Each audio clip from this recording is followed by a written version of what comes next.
Hello everyone, welcome to this week's GT Sport Daily SC race review from week 52 of 2021, which has taken us to Fuji International Speedway in the Group 1 cars. So the race settings for this one up on the screen: 13 laps to get around, tyre wear at times 7, fuel at times 2, racing medium, racing soft tyres available, both of which are mandatory as you can see from the tyre requirement there. If you watch the strategy guide, then you will know that if you start on the soft tyres near the front, you're around about 7 or 8 laps before you move on to the mediums. If you're starting in the middle or towards the rear, start on the mediums, lap 3 to 5 and then move on to the soft tyres. We're on the American account here, Womble Sheriff in action, starting in P14. A couple of other YouTubers behind me. We've got Mr MCA and WRL Podium, so do check their channels out if you haven't already. We're in the Toyota TS050. We are in cockpit view as well, even though it's nowhere near the quickest way to negotiate this track. The LMP ones that you have to sort of be in this race to be competitive, very limited in their view. A couple of corners in particular. This one's actually quite tricky in cockpit view, but by no means the worst. But coming through 100R here and then into turn number 4 is where we really start to see the limitations of the cockpit view here, as we cannot see the apex in the slightest, and it's all about a little bit of guesswork. You end up looking out the side window there, getting a glimpse of the apex, and then that kind of gives you an idea where to point the car. But not easy by any means, but you do get used to it, the sort of more laps that you start to put in. So fairly eventful lap number 1. We're up into P number 11. Sneaky move down the inside of somebody into turn number 1 as the race got underway. Then I think there's been a couple of casualties as the lap has progressed, which has allowed us to make up 3 positions. We've got Verstappen in front of us, and the car in front of that is Hellfire. He's a World Tour driver, been to many World Tour events, very quick. And if we can keep anywhere near Hellfire, then we're going to be doing okay in this one. So first lap survived. Let's move to the end of lap number 2, when we're at the back of a nice gaggle of cars here. Still in that P number 11, but we have the slipstream down the main straight. Taking a wee look behind us, somebody serving a penalty. Not sure what's going on here with the blue car, why they're going so slow down the straight. I'm not sure if that's an Audi. Very hard to tell what cars are what.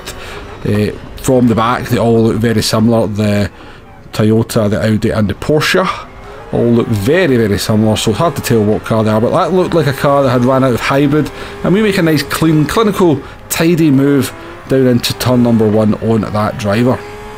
So that's us up to P number 10, and we're going to get a run here on this Brazilian. Now I wasn't sure whether they were maybe going to go into the pits there, which is why we chose to go to the left, the kind of not quite the right way to go. But if we'd gone to the right hand side, they decided to go into the pits. I was kind of scared they were maybe going to sideswipe us, so that's why we went down the left, and we had the room there to make it. And again, good driving from the Vortex driver Leo Bravo. Doesn't fight it too hard.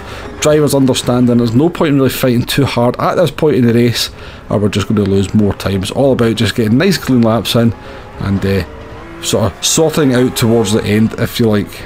So up into P number 9, and we're under a little bit of pressure here from Leo Bravo that we've just overtaken.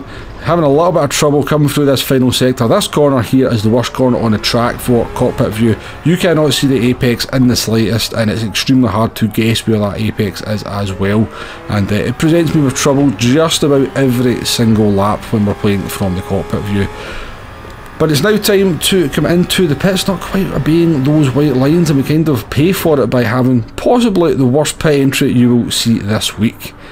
Now, I'm not entirely sure why we didn't fast forward through the pit stop sequence, but it gives us a nice opportunity to look at the lovely livery on our Toyota TS050. I really do like that livery. I think it's maybe from one of the more recent seasons in the World Endurance Championship that Toyota maybe ran that livery. I'm not sure, but very nice indeed. We do follow the white line rule on the exit of the pits, unlike our Brazilian friend in front of us, who has pitted at the same time. And to be perfectly honest with you, we got stuck behind this Brazilian for around about 3 to 4 laps. Just could not sort of negotiate that dirty air just to get close enough through this final sector to then look for a move down into turn number 1. But on lap number 8 here, they have gone deep into the chicane, and it has allowed us to be nice and close as we now come through this final sector. So this is looking like a possible opportunity as long as we can kind of semi-take this corner decent. Not too bad at all. Brazilian goes a little bit wide. We're going to take a narrower line in the Brazilian here, clip that apex and try and get on the power nice and early, and that's worked out not too badly. We are firmly in the slipstream here, and this was definitely an opportunity to go for the overtake. So that slipstream closing is right up behind the Brazilian. I could see now they weren't going to go defensive. Very nice driving from Felipe here. I guess he realised we were the quicker driver, maybe wasn't enjoying the pressure, and again we make a nice tidy clinical move down into turn number 1, nice and controlled, down through the gears into the apex, and we get that move made without any loss of time whatsoever. And we are now kind of released, well, released at least for a couple of laps. It wasn't long before we caught up with P number 5, another Brazilian, and we were back in that dirty air and suffering once more.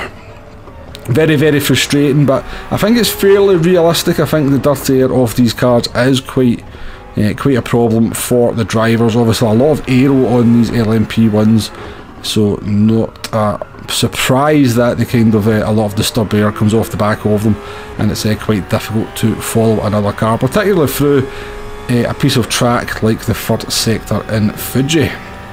But yeah, we're in the slipstream here of Hens, but again struggling to just get close enough out of that final corner to make a move down into turn number 1.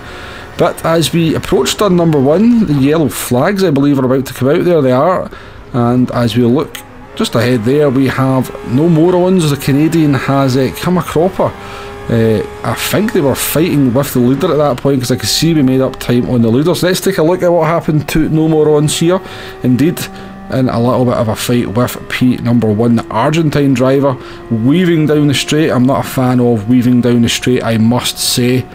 Defensive into turn number 1, no morons is going to try and hang it around the outside, leaves loads of room on the inside for the Argentine driver, but they just understeer, and to be honest with you, they look like they actually accelerated into no morons here, and it kind of looked a little bit on purpose, that one. But it was a position for us, allowed us to move up into P number 5, and at the end of lap number 12, Hens has made a mistake into that chicane, which is again a bit like the similar overtake we made on Felipe earlier, has allowed us to be nice and close through this final sector. So if we can just negotiate these last 2 corners within maybe 3 to 4 tenths of the driver in front, we should be able to kind of take a little bit of a look down into turn number 1.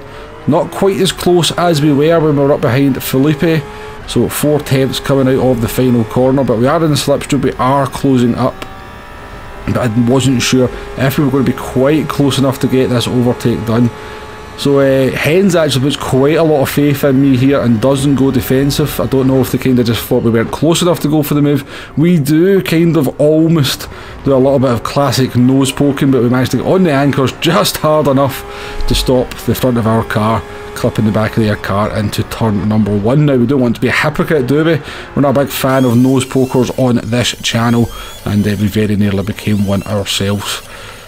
And that was to be that. We did our best to try and follow Hens through the rest of the lap and try and get that position, but it wasn't to be. That was our best opportunity down into turn number 1. We maybe should have been a bit more aggressive on the brakes, maybe just actually went full send like some of our fellow YouTubers tend to, but that doesn't tend to be my style very often, as you are probably well aware if you've watched a number of my videos. But P5, not too bad, starting P14.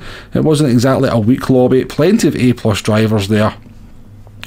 Quite happy with that one. Missed that MC8, but up into P6 he started behind us, so good effort from Mr. as well.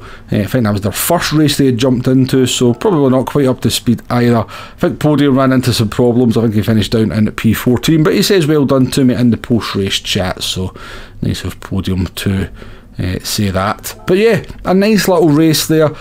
Cockpit view, very difficult in these cars. Probably not going to do any streaming from cockpit view on EMEA. If we do that, we'll probably jump in to the bonnet cam. I hope you enjoyed that one. Let me know what you think in the comments. Please hit that like button, please hit that subscribe button, and I'll see you on the next one. Goodbye now.